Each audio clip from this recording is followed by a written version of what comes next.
Jaco et bienvenue dans cette première rencontre de surfeurs. Aujourd'hui j'ai le plaisir d'être accompagné d'Anto. Salut. Qui va nous expliquer un petit peu son parcours en surf, vous donner quelques conseils et je lui laisse la parole dès maintenant. A tout de suite. Ça marche, bah écoute, j'ai 36 ans, je vis à Bordeaux.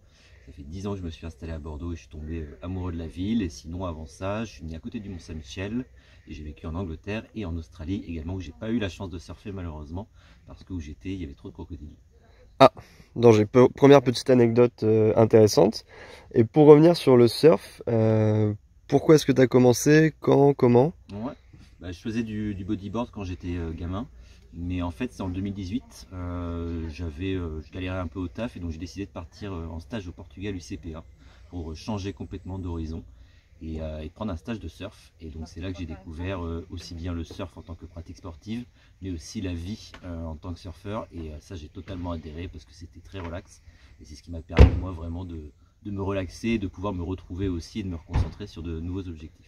Est-ce que ce n'est pas là que tu as rencontré le fondateur des Jaco du surf à tout hasard? Exactement, le monde est tout petit et on a même eu l'occasion après de bosser un petit peu ensemble, donc c'est assez marrant, on peut partir n'importe où dans le monde et toujours rencontrer des gens, c'est ça qui fait plaisir. Top. Pour revenir sur ton matos au surf, sur quel type de planche tu as commencé? Tu nous parleras aussi de ta planche que tu as aujourd'hui qui est juste au-dessus de toi. Bah, j'ai enchaîné avec des mousses, hein, tout simplement.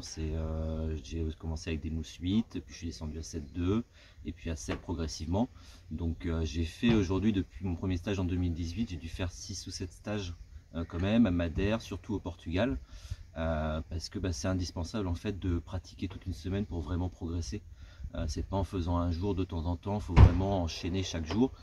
Et du coup, quand je suis revenu ensuite, j'ai eu envie de franchir un nouveau level. Et donc en parlant avec un pote GG que je salue, qui est à Tahiti, et un coach de surf, il m'a dit, écoute, si tu veux quitter les mousses et durcir un petit peu le niveau, tu peux passer sur une egg. Donc c'est ce que j'ai ici, c'est une egg 7.2. Et c'est assez tolérant, c'est un peu moins tolérant forcément qu'une mousse, c'est un peu plus challengeant, mais ça reste quand même hyper stable et surtout assez facile pour la rame, puisqu'on a 48 litres quand même de portance. Top. Et du coup, en termes de pratique, où est-ce qu'on a l'occasion de te croiser dans les vagues en général? Et bien, du coup, c'est à proximité de Bordeaux. Avant, c'était au Portugal, mais bon, depuis 1 an et demi, c'est surtout aux alentours de Bordeaux, donc Carcan, Lacano Nord, et puis aujourd'hui, par exemple, Biscarrosse, à la plage des Viviers. Super.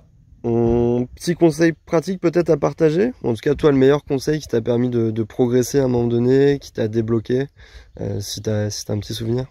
Ouais, j'en ai deux. Le premier, c'est de s'entraîner à la maison.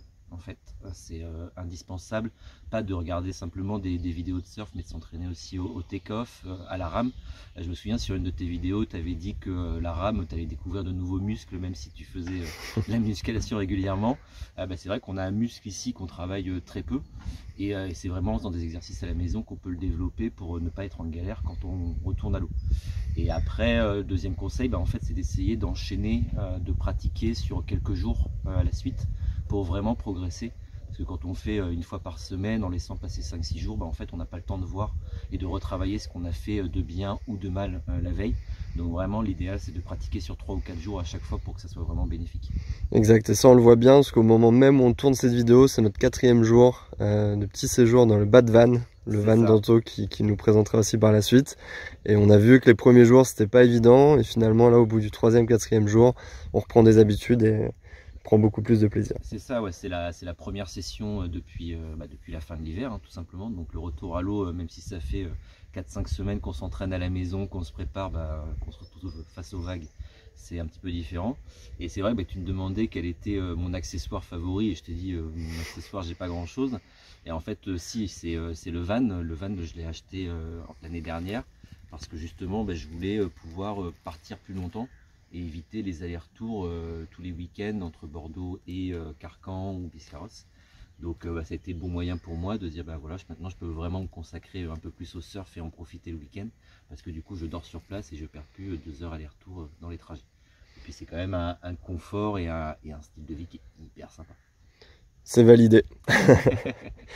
Et peut-être pour terminer, c'est quoi aujourd'hui ton plus gros kiff au surf? C'est-à-dire quand tu vas surfer ou même avant session, est-ce qu'il y a un moment particulier que tu apprécies le plus? Le moment que j'apprécie le plus, c'est quand on est au pic et qu'on est assis sur sa planche. En fait, là, ce moment-là, pour moi, c'est vraiment un moment hors du temps. On n'a pas de téléphone portable, on est avec des amis, donc on va papoter. Mais c'est vraiment, j'ai l'impression que le temps s'arrête un petit peu et que je peux vraiment me relaxer, m'oxygéner et profiter. Et après, bon, bah, c'est là que commence la bataille pour arriver à choper les vagues. Pas la bataille avec les autres, hein, la bataille avec soi-même, souvent. Déjà d'arriver, d'avoir le bon timing. Et bah, forcément, le moment qui est toujours plein d'appréhension, c'est le mauvais timing où on se retrouve croqué par le rouleau. Et donc, on fait un peu la machine à laver. Donc, bah, ça, avec le temps, on apprend à ne pas paniquer. Mais quand même, quand on se retrouve pris, on est toujours à se dire combien de temps ça va durer cette fois. Je connais, je pense que plusieurs personnes qui verront cette vidéo ont le même sentiment que toi. La fameuse machine à laver, c'est toujours impressionnant. Si tu devais, alors je sais que c'est pas la question la plus simple, mais résumer le surf en un mot, pour toi le surf, qu'est-ce que c'est aujourd'hui? Ça sera un mot anglais, du coup, comme ça fera qu'un mot, je triche, c'est lifestyle. En fait, c'est aussi bien, c'est un style de vie, c'est aussi bien le fait de faire une pratique sportive pour être en bonne santé. Mais ça, quand on veut faire du surf, c'est tellement complet qu'on est obligé aussi de faire attention un peu plus à son alimentation, à sa manière de vivre en dehors de l'eau. C'est très exigeant, donc ça implique de changer de style de vie. C'est ce que moi j'ai fait, hein. Au-delà d'acheter un van, c'est aussi de faire attention à ce que je mange, de faire un peu plus de naturopathie par exemple, parce que bah voilà, le surf implique ces engagements-là. Et c'est chouette parce qu'en fait on n'est pas plus malheureux en faisant attention. Au contraire, on est même mieux physiquement et ça fait plaisir. Voilà. Attention, le surf reste tout de même compatible avec l'apéro. Bien sûr. Voilà. Ne vous mettez pas trop de pression là-dessus. Non. On arrive à la fin de l'interview. Du coup, je te laisse finir comme tu veux. Si tu as une reco, un conseil, une ressource, un livre, un film ou peu importe, c'est toi qui choisis. Non, après les livres, si, il y a un site que je conseille de suivre, c'est Around the Wave. C'est un site web qui est hyper bien, qui est fait par un Bordelais, il me semble. Mais en tout cas, vous allez retrouver des playlists sur le surf, des documentaires, des films, et il est vraiment bien fait. Avant l'épisode Covid, il faisait des projections sur la plage et c'était vraiment cool, donc j'espère que ça prendra bientôt. Donc, je pense que sur Around the Wave, vous pouvez trouver tout ce qu'il faut. Et puis, bah, j'ai envie de te dire, on va peut-être aller à l'eau maintenant. Allez, c'est parti. Merci beaucoup à toi.